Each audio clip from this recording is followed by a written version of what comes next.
At exactly 3:35 in the morning, the sky over Crimea turned orange. In less than 7 minutes, a quiet Ukrainian operation shattered one of Russia's most critical air bases without using jets, missiles, or long-range bombers. The weapons were smaller, cheaper, and far harder to stop. Unmanned drones. What followed was not just an attack.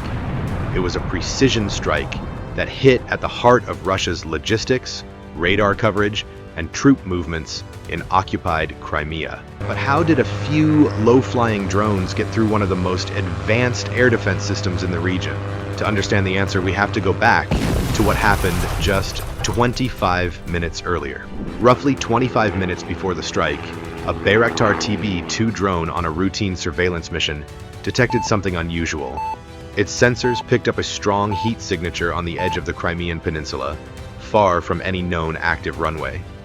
When the AI imaging system flagged the pattern for review, analysts at Ukraine's UAV command center knew they had found something out of place. Upon zooming in, the thermal imagery showed two Russian Mi-8 transport helicopters, their engines still hot, having just completed a 2-hour flight from the front lines. These aircraft were not moving, they had landed. What stood out was not just the aircraft, but the timing. The Mi-8 is a utility helicopter capable of carrying both troops and equipment. It plays a central role in moving personnel between forward positions and logistics hubs. Whenever it lands, especially far behind the front, it is often part of a larger system. Ukraine's analysts didn't just see a helicopter, they saw a pattern. Where there are Mi-8s, there are usually refueling trucks, maintenance teams, and infrastructure that supports repeat sorties. This was a sign of something bigger, a semi-permanent staging point, hidden from standard radar scans. To confirm, Ukraine cross-referenced infrared data with recent satellite photos. The location showed faint tire marks, rectangular shadows consistent with hangars, and fuel storage containers placed near camouflaged shelters. These were signs of a functioning airbase, not just a landing strip.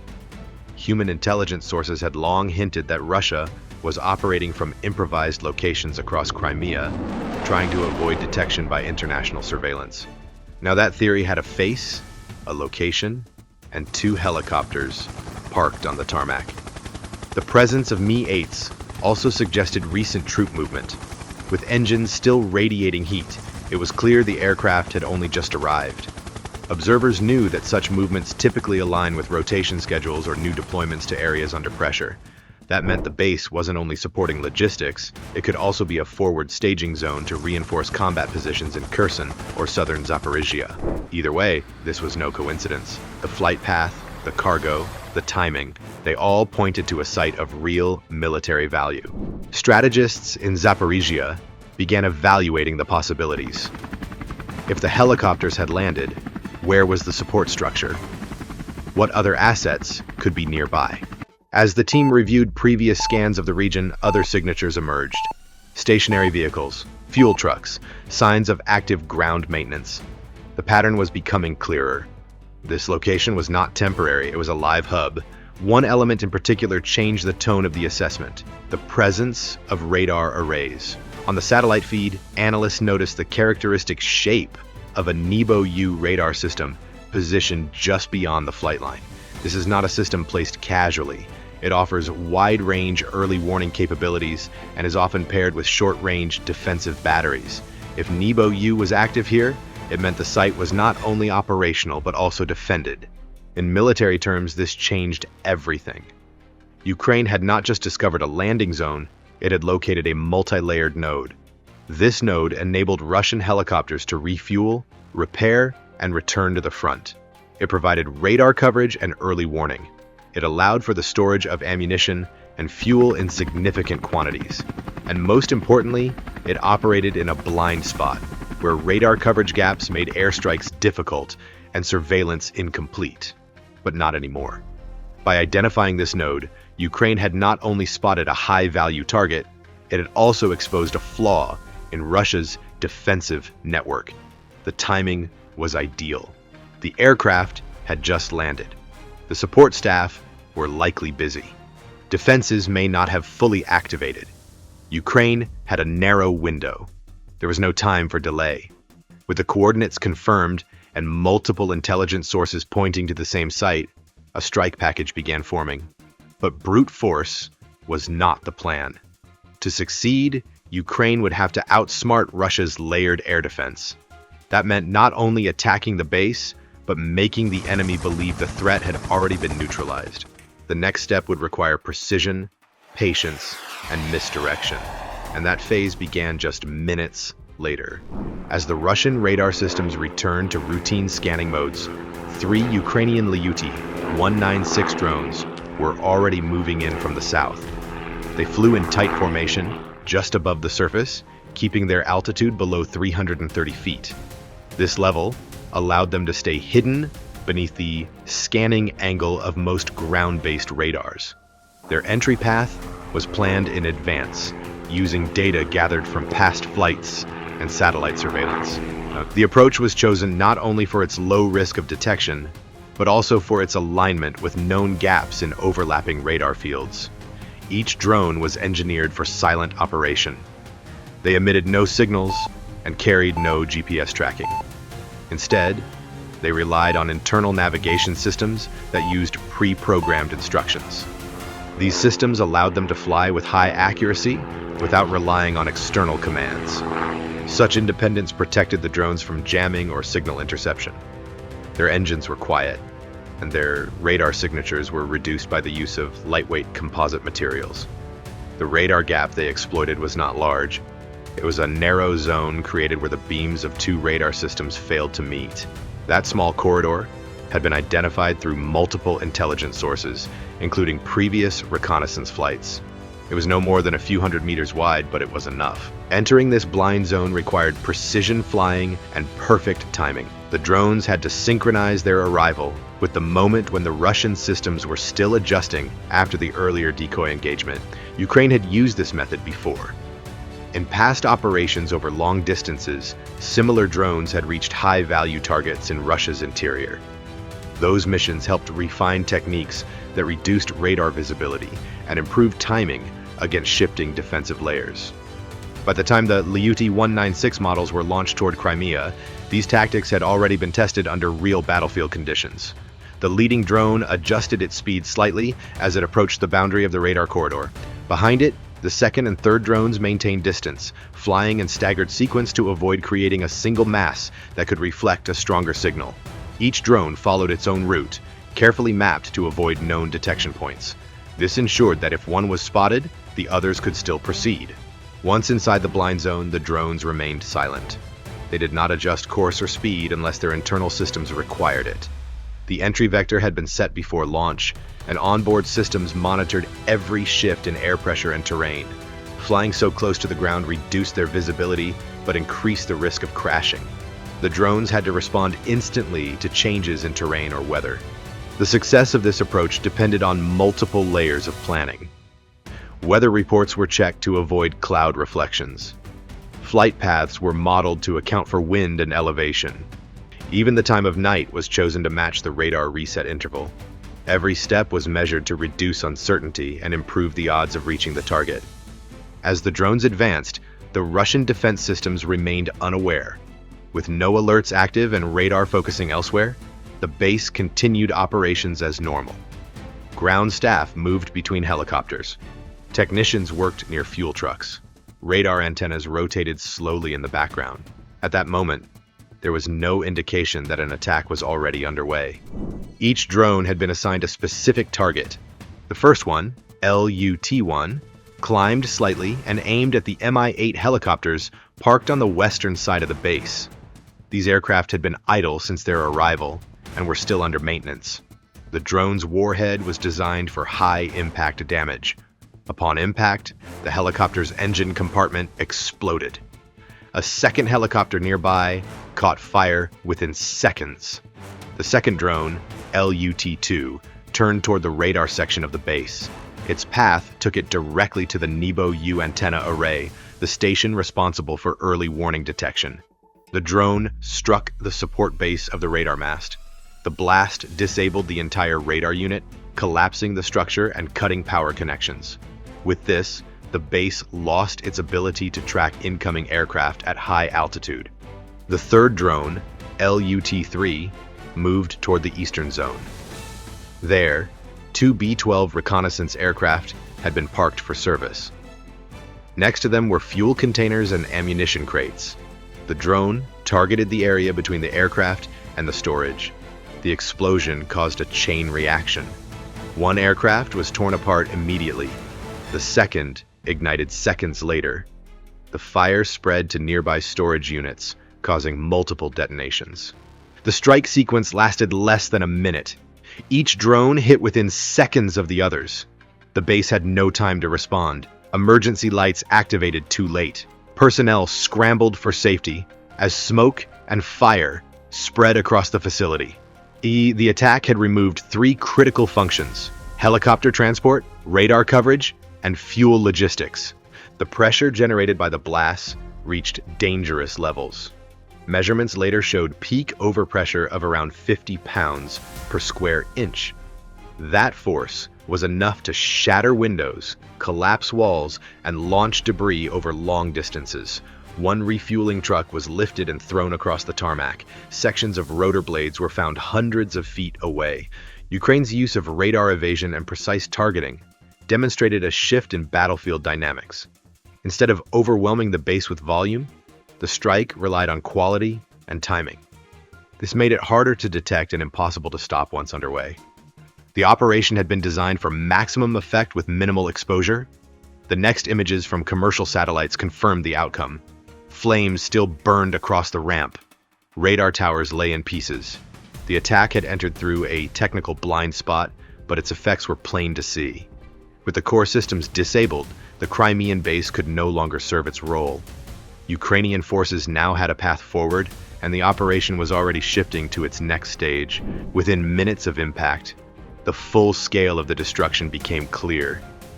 3 Mi-8 helicopters had been completely destroyed. Their airframes were reduced to twisted metal, and the surrounding maintenance area was covered in debris. 2 B-12 maritime aircraft were also knocked out of service. One had been blown apart during the initial strike, while the other suffered secondary damage from fuel-fed fires that swept across the eastern section of the base. The loss of these aircraft alone significantly disrupted Russian air mobility in the region. The Mi-8s were key assets for moving troops and supplies. Their destruction meant that future rotations and emergency transfers would be delayed or rerouted. Yet the damage extended far beyond the aircraft. One of the most critical losses was the Nebo-U radar system. This long-range surveillance unit had been positioned to cover the northwestern axis of Crimea. Once destroyed, the early warning coverage in that direction was lost. This left a wide section of airspace open to low-level or medium-altitude threats. For Ukraine, this created a rare opportunity to plan and execute follow-up operations without immediate risk of detection. The destruction of infrastructure also played a vital role in limiting Russian response capacity.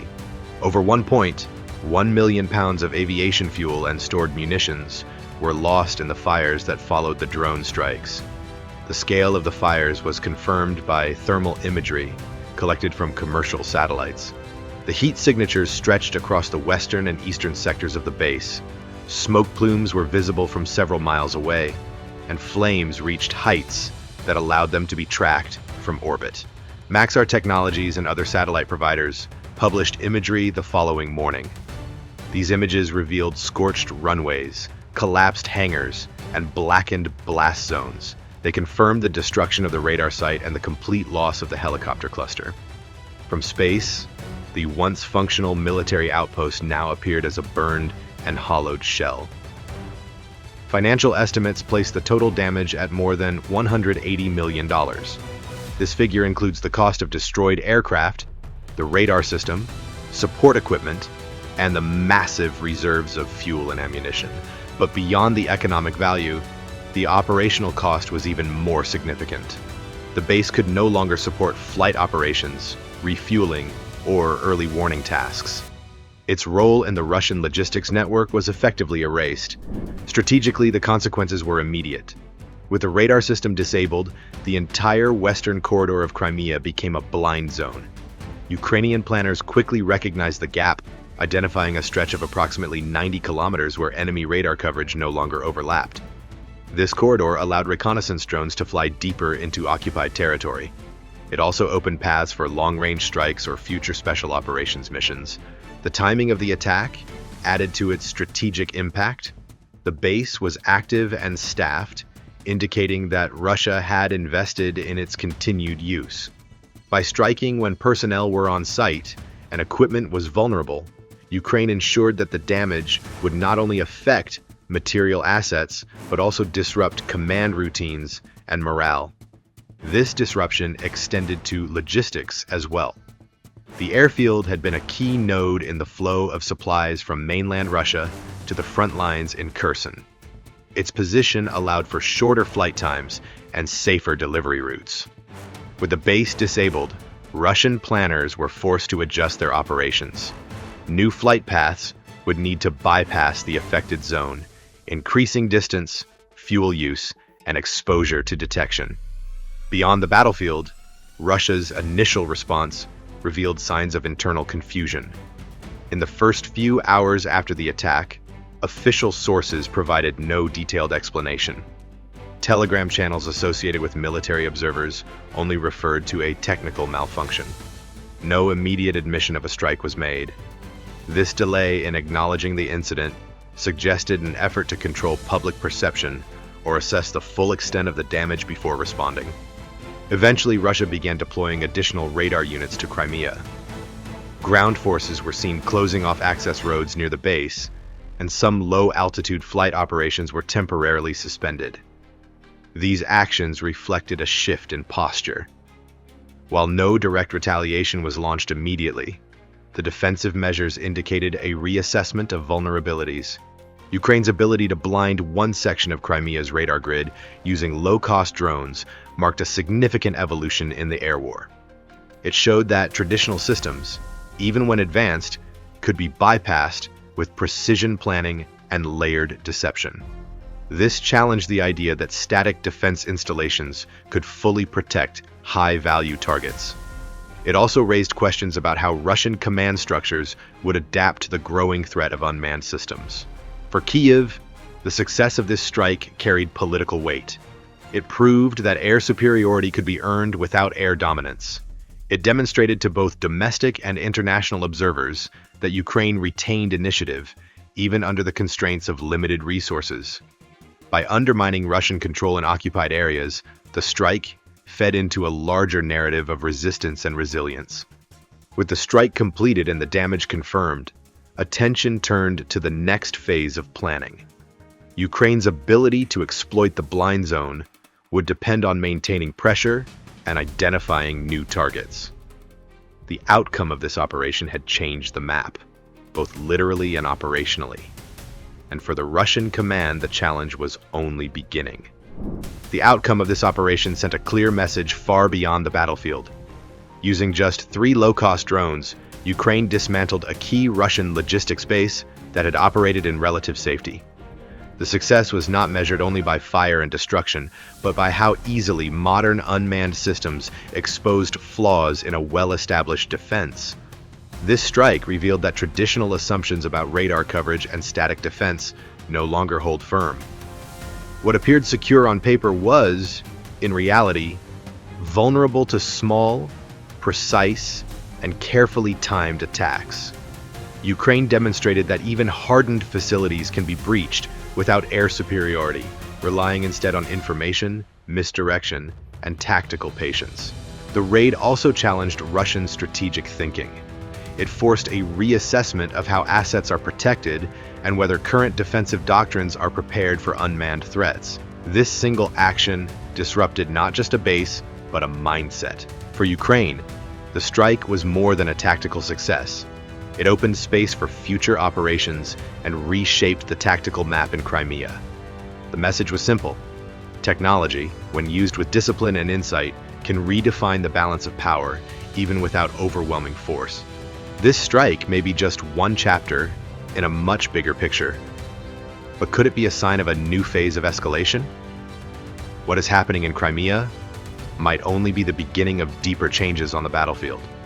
Share your thoughts below, and don't forget to subscribe Military Power to keep exploring the strategies, technologies, and silent conflicts that are quietly reshaping the global order.